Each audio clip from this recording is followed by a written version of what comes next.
How to add crop marks in Adobe Acrobat. Need to add crop marks to a PDF in Adobe Acrobat is simpler than you might think and super useful for the print projects. Let's walk through it, shall we?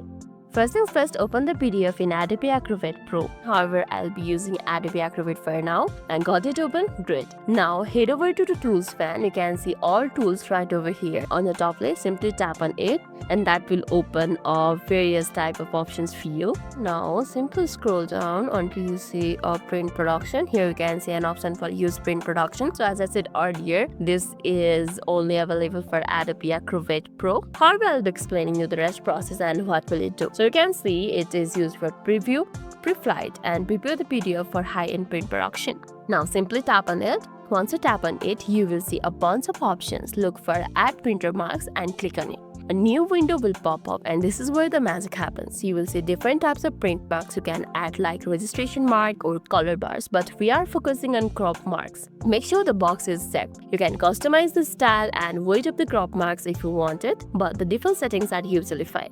Now see the pages section. You can choose to add crop marks to all the pages or just a specific page range. Select what you need. Finally, hit OK. Adobe will process your PDF and bam, crop marks are added. See how easy that was. Now your PDF is print ready with the clear crop marks per trimming. Go ahead and give it a try yourself. So that's all for today's video, and if this video made your day a little bit easier, don't forget to like and subscribe for more amazing tips. Thanks for watching and see you in the next video.